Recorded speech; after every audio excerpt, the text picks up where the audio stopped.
When you think of dangerous tracks in NASCAR, you typically think of Talladega or Daytona. However, as dangerous as those tracks have proved over the years, there was a time when the most dangerous track was one you might not expect: New Hampshire International Raceway. A flat, 1-mile oval track that had comparatively slow speeds compared to other tracks had a horrible stretch in 2000. We start off with the tragic wreck in May of 2000 in which Adam Petty, son of Kyle Petty and upcoming NASCAR star, lost his life at the Speedway in Busch Series practice. He was only 19 years old. The cause of the wreck was a hung throttle in turn 3. He hit the wall virtually head on. Flash forward just a few months later, on July 7th of 2000, the same thing happened to Indiana's Kenny Irwin Jr. His throttle hung in practice, this time in the Cup Series, and he hit the wall virtually head on in turn 3. Kenny flipped and slid on his route. He passed away at 30 years old. So what was causing the stuck throttles? According to reports at the time, the most common reason for a stuck throttle was the accelerator linkage that would get tangled with the air cleaner base.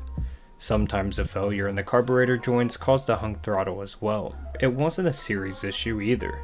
A hung throttle happened in the Cup Series to Kenny Irwin Jr. and to Adam Petty in the Busch Series. It would soon happen in the Truck Series. Normally, you see issues for certain cars, like wheels falling off left and right on the next-gen car specifically, but not in the other two major series in NASCAR. This was a major problem that had to be solved across the board. Mark Martin said, quote, "It might happen once in 5 years to an individual driver. I've had some hung throttles, not hung wide open, as recently as a month ago. There's a slight amount of movement in those cars, and things tend to shift slightly when the cars are running, so sometimes what worked in the garage won't quite work once it gets out on the racetrack. It needs some more clearance." End quote. Sometimes you could shut the car off, or it was just partially stuck. So these explanations make sense. But why did a fully stuck throttle only happen at New Hampshire? Why did two people both have their throttle stick wide open in the same corner at the same track, but it didn't happen anywhere else? Bizarrely, I can't find any other instances that throttles stuck at a track around this time outside of New Hampshire in 2000. The reason for the fatalities is not simply the speed of the impact, but also the angle at which you hit the wall.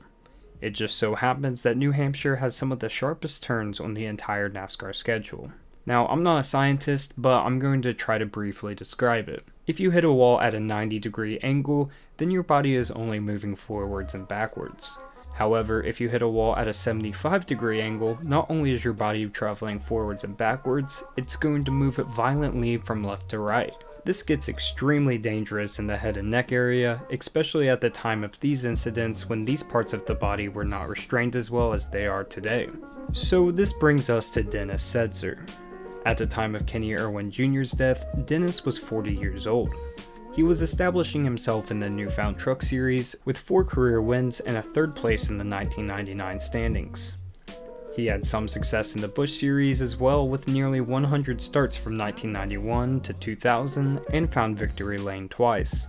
However, Dennis had no idea how close he had come to death in the 2000 ThatLook.com 200 at New Hampshire, the day after Kenny Irwin Jr. lost his life. Dennis was racing the number 1 for Brian Keselowski with Mopar Performance on the hood of the truck. He'd be rolling off 4th for the race.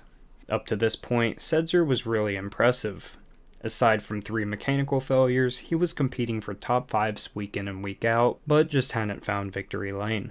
On just the 3rd lap, Setzer had a problem. A major problem. A hung throttle headed into turn 3. This surely cannot be a repeat of Petty and Irwin Jr. And it's Setzer hard in the wall. He did. I don't know if he locked the brakes or what happened, but boy, he did go hard into that wall. More trucks involved there. That's Jack Sprague, number 24, on fire there. Rob Morgan and Sprague piled in. It did not look as if Setzer had steering control or brakes as that car came off the wall. Look, both sides of the front of the truck is just crammed in. The back is... There's Mike Wallace getting out of his truck. That's Jack Sprague, beg your pardon. That was a nasty wreck, and what we could assume the initial impact of Petty and Irwin's crashes looked like as well. The announcers were immediately shocked, as you can tell by their voice. The right front lifted a few feet off the ground, followed by a nasty shunt from the 24 truck of Jack Sprague and a driver's side impact from Rob Morgan. Mike Wallace and the two, who'd go on to finish second place in the race, narrowly avoided another impact to Sedzer. He then hit the outside wall again before coming to a rest. Beyond the hung throttle, Dennis was a pinball being bounced around in the middle of the pack. Miraculously, Sedzer only walked away with a broken shoulder. This wreck went virtually unnoticed after many tragedies at New Hampshire earlier in the year and the tragedies in the sport that followed in the years to come. And there are a lot of near-death experiences in NASCAR. I mean, you could argue it happens every week. However, the fact that this happened at the same track, at the same spot, with the same issue, and resulted in injury, this one sticks out for sure. This is also without mentioning the age of Setzer.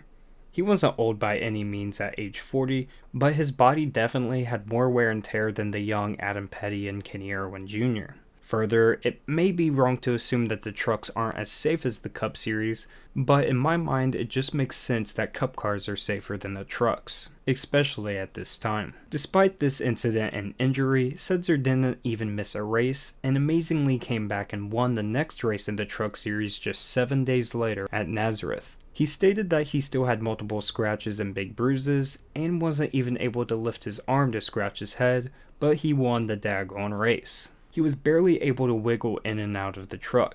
He went on to say, "You work all your life to race, so I won't cry about these injuries." He'd go on to be a NASCAR legend in the Truck Series, winning a total of 18 times and finishing second in the points 3 times from 2003 to 2005. He currently sits 7th in all-time Truck Series wins. It wouldn't be until 2003 when NASCAR approved soft walls, also known as safer barriers, at New Hampshire. This would come at a time when Indianapolis was the only track with safer barriers. New Hampshire and Richmond were the next two that got safer barriers, with Richmond having sustained bad wrecks with drivers Jerry Nadeau and Johnny Benson. So why wouldn't NASCAR just implement the barriers around every track at the time? Well, at the time, the technology wasn't completely figured out. You had very vocal drivers like Rusty Wallace that wanted them at every single track. You also had the other side, led by Dale Earnhardt Jr., who remained skeptical of the implementation at all of the tracks. From his point of view, the barriers could potentially do more harm than help. For instance, you could not have installed the same barriers at Indy as Bristol just because of the difference in speed and banking of the track. Although safer barriers are the norm in NASCAR today, the evolution of the safer barrier has come a long way, and that probably deserves a video itself. Anyways guys, I hope you did enjoy the video, and if you did, make sure you leave a like and subscribe, and I'll see you in the next one. Peace.